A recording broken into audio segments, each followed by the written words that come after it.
Señores, Donald Trump dice que ganó en la Corte Suprema de los Estados Unidos, pero la realidad es completamente distinta. Lo que él celebró como una gran victoria ha desencadenado una serie de derrotas legales que podrían fácilmente marcar el principio del fin de su estrategia migratoria. Vamos a irnos directo al punto. 4 jueces federales, 4 en tan solo 3 días, han fallado en contra de Trump. Justo luego de esa famosa decisión de la Corte Suprema, ¿no? Mientras él y su equipo estuvieron celebrando, la realidad legal les estaba explotando en la cara. La Corte Suprema, con una decisión de 6-3, no le dio carta blanca a Trump para deportar gente utilizando la ley de enemigos extranjeros. Lo que realmente dijeron fue: este no es el tribunal adecuado para esto. No que Trump tenía la razón. Y eso, amigos, ha abierto la puerta para que jueces en estados como Texas, Nueva York, Colorado, estén tumbando uno a uno sus intentos de justificar a deportaciones masivas. Incluso el juez Jeff Bosberg, el mismo que inició todo esto, le preguntó directamente a un abogado del Departamento de Justicia si reconocía que 4 jueces ya habían dictaminado que Trump violó la Constitución con esa ley. ¿Qué fue lo que respondió ese abogado? Tuvo que admitirlo, porque, señores, no tenía salida. Y escuchen esto, el juez Rodríguez en Texas, que por cierto, nombrado por Trump, dijo que la ley de enemigos extranjeros no se puede utilizar así, que esto no es una guerra. La jueza Gallagher, también nombrada por Trump, concluyó que no hay evidencia de que estas personas representen una amenaza. Y en Nueva York, el juez Hellerstein, nombrado por Clinton, sentenció que no hay ninguna invasión, tampoco hay una incursión predatoria, tal y como lo afirma Trump. Y luego Colorado, pues en Colorado la jueza Sweeney, nombrada por Biden, determinó que el uso de la ley es inconstitucional. Amigos, esto no es una opinión, es un patrón. No importa si los jueces fueron nombrados por Trump, por Obama o por Clinton. Todos están diciendo lo mismo. Donald Trump se pasó de la raya. Y ojo con esto, porque todo se conecta con el fallo de la Corte Suprema en el último caso que hemos visto. No dijeron que Trump tenía la razón. Dijeron que el juez Bosberg no tenía jurisdicción. No cuestionaron el fondo de su decisión. Lo que realmente, provocaron fue que cada juez federal ahora pueda revisar estas deportaciones de forma independiente. Y eso, amigos, es lo que está pasando. Prácticamente Trump creyó que había ganado, pero lo que consiguió fue encender un fuego legal en su contra. Ahora hasta la Corte Suprema está fallando 9-0, 7-2 en contra de sus políticas migratorias. Uno de esos fallos incluso ordena liberar a un migrante retenido ilegalmente en El Salvador por órdenes de su administración. Y Donald Trump simplemente sigue ignorándolo. La jueza Henderson ya lo había dicho, ¿no? Una invasión es un acto militar, no es un movimiento migratorio. Y eso, señores, es lo que está resonando en todas las salas de los tribunales. Las bandas criminales no justifican utilizando una ley pensada para tiempos de guerra. Trump está jugando una mano perdedora. Se está quedando sin argumentos, sin respaldo judicial. Y cada vez es más aislado. El pueblo estadounidense quiere un presidente que respete el proceso, no uno que utilice leyes de guerra para deportar gente en secreto durante las madrugadas. Pero bueno, señores, luego de esta actualización legal, pasemos a las noticias de hoy, porque Elon Musk, nuevamente en el ojo, ha sido humillado por la representante Stansbury. ¿Qué pasa, amigos, cuando conviertes un comité sobre supuestamente eficiencia gubernamental en una excusa para atacar a minorías y hacer campaña política? Es lo que acaba de pasar en el Congreso en esta semana. Lo que ocurrió en una de las últimas audiencias del subcomité Doge, que es este departamento de eficiencia gubernamental en manos de Musk, que supuestamente no estaba encargado de hacer que el gobierno sea más eficiente en lugar de hablar de gestión pública. Lo que vimos prácticamente fue una especie de reality show legislativo, con la congresista Marjorie Taylor Greene. En medio de todo esto hubo ataques directos contra personas trans, acusaciones cruzadas, una defensa indirecta de medidas que son promovidas por Elon Musk. Pero bueno, vamos a dejar un clip por un momento y después voy a explicarles por qué esto es tan grave. Escuchemos esto. You took a minute of my time, wasting my time on a non-point of order. The gentlelady's time has expired. I now recognize Ms. McClain from Michigan. Your time was not wasted. And to the trans community, we stand with you, with the LGBTQ plus community.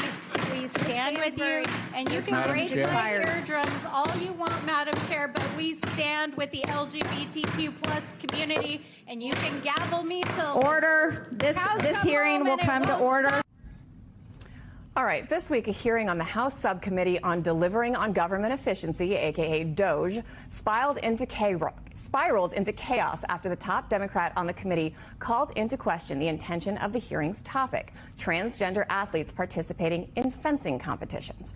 The subcommittee chair, Congresswoman Marjorie Taylor Greene, said the topic was indeed tied to government efficiency because President Trump signed an order barring transgendered women from competing in women's sports.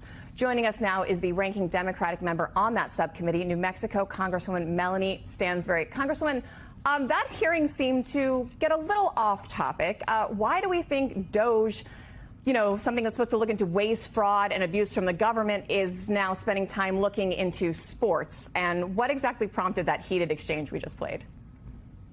Yeah, well, it's very clear that the entire Doge enterprise has completely flopped.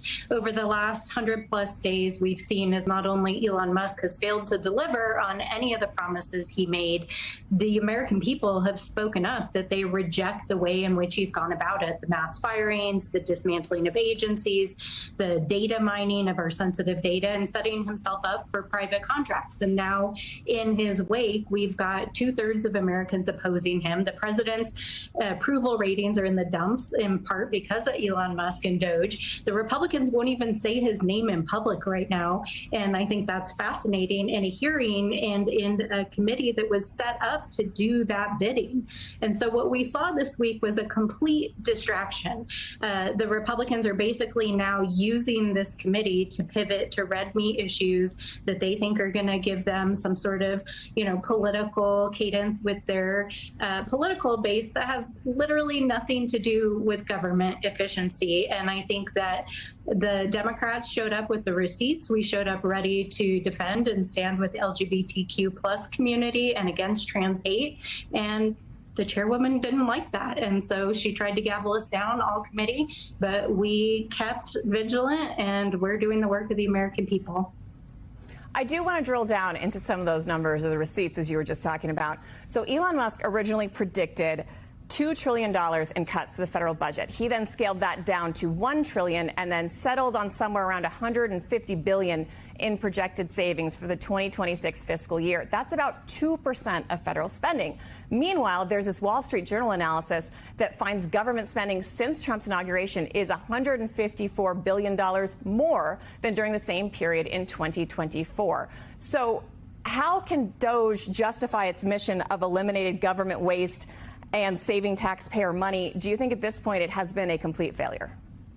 Oh, absolutely. I mean, I think from the start, it was a farce. And while I think Democrats at large are very much dedicated to making sure that the government is efficient and modernized and that we make changes to how we deliver services, it's very clear that Elon Musk had a dream one day about creating this effort to try to remake the federal government using a tech model and it within the ideological bounds of his ideas about the world and the worldview. And he gave Donald Trump, almost $300 million to fund his campaign.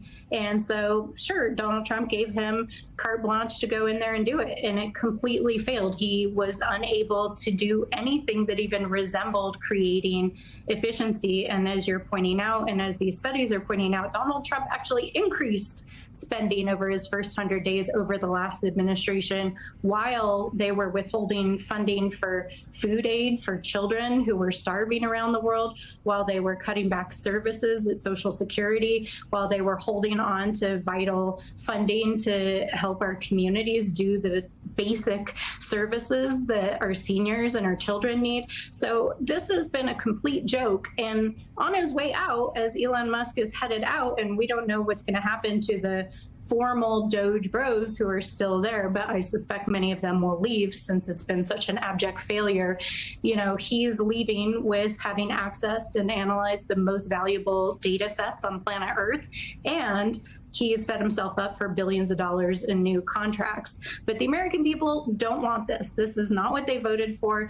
Even Republicans overwhelmingly reject what Doge is doing. And it's very clear that the Republicans don't have a plan, except for the nefarious plans that they're going to try to put into place through Donald Trump's budget. So Doge is now pivoting to Donald Trump's budget, which we saw delivered to Congress 2 weeks ago.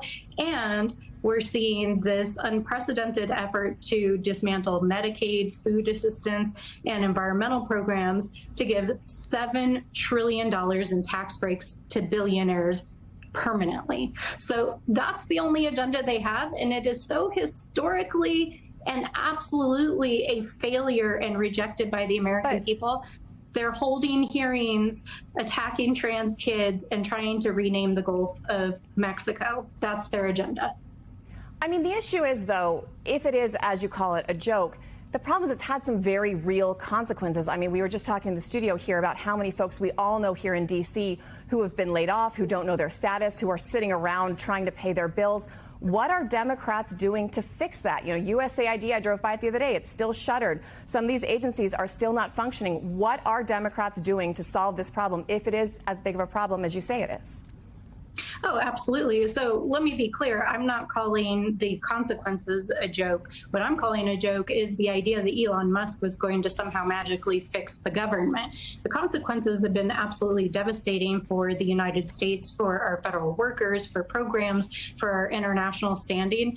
And right now, we just saw a judge yesterday in a federal court in San Francisco rule that the executive order that Donald Trump signed that set much of this in motion has to be immediately halted. So we are fighting back in Congress using our oversight capabilities. We're fighting back in the courts. There's now over 200 court cases with over 140 court injunctions against the Trump administration. And we're fighting back and educating folks in our communities, because at the end of the day, none of this has to happen. The Republicans are in the majority. All we need is 4 Republicans in the House to have a backbone and stand up for the Constitution and do their jobs, and we could stop this now. So it's really important that we continue to organize in our communities, that people speak up and speak out, and Democrats are going to hold their feet to the fire and continue to do that work and to stop them at every step that we can. All right. Thank you, Congress. Ok, amigos, básicamente la congresista perdió la paciencia, ¿no? Con lo que claramente pues fue una provocación política.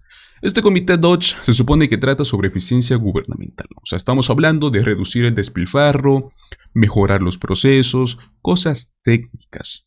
Pero en lugar de esto lo están utilizando para hablar de si mujeres trans pueden competir en esgrima. Así de tonto, amigos. No es una coincidencia, es parte de una estrategia, ¿no? Es lo que se llama un tema de distracción. Lo peor es que funciona, porque mientras todos hablan del escándalo del comité, nadie está hablando, por ejemplo, de los despidos masivos en agencias federales, del cierre de programas sociales, o cómo Elon Musk está obteniendo contratos con el gobierno accediendo a datos sensibles. Amigos, todo eso se pierde en el ruido.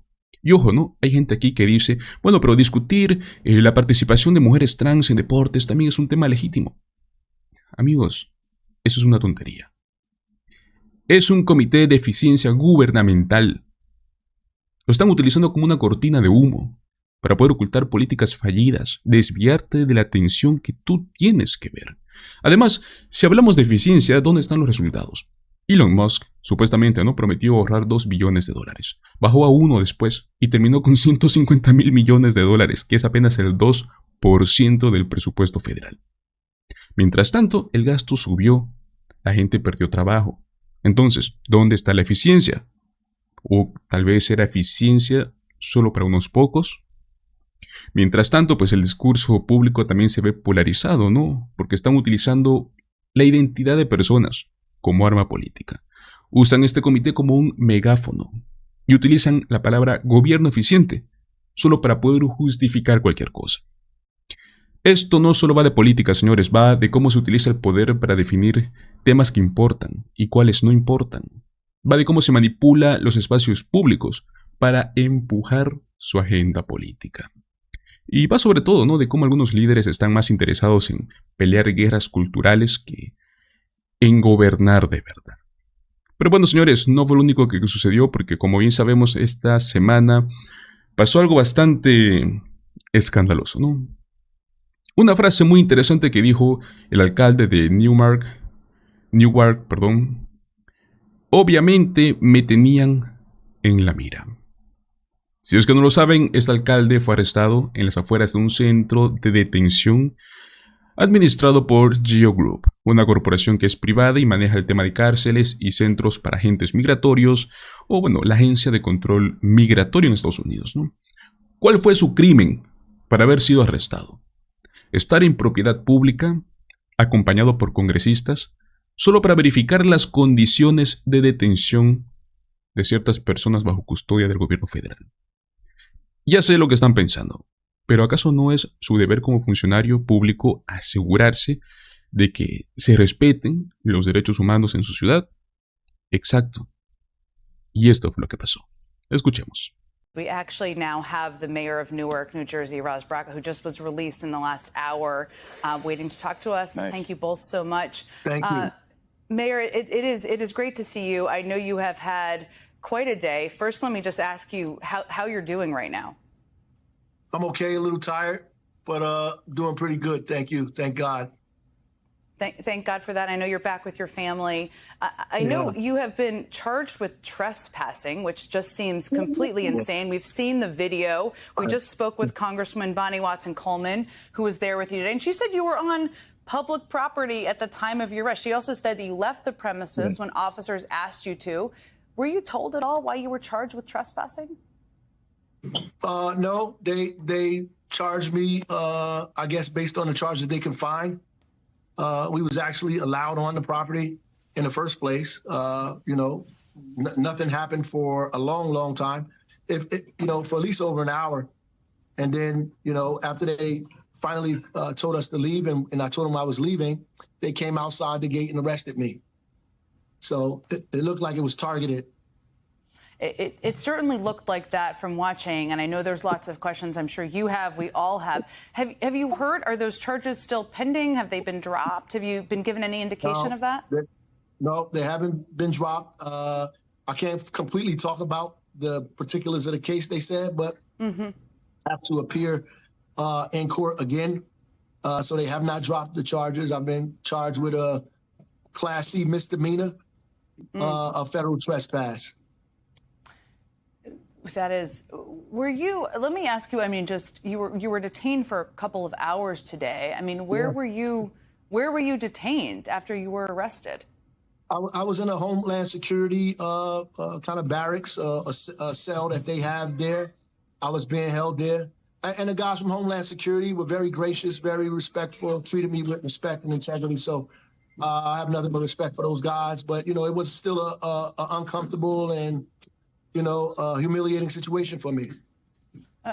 Absolutely. I mean, you had, again, I'll just restate this, every right to be there. The delegation had every right to visit this facility. I know you've been trying to call attention to this facility and wanting the delegation to gain access to it, which they have every right to do. Tell us about why and what concerns you might have that you want people to be aware of. Well, our concern is with GEO, the group that's getting $63 million on this contract annually.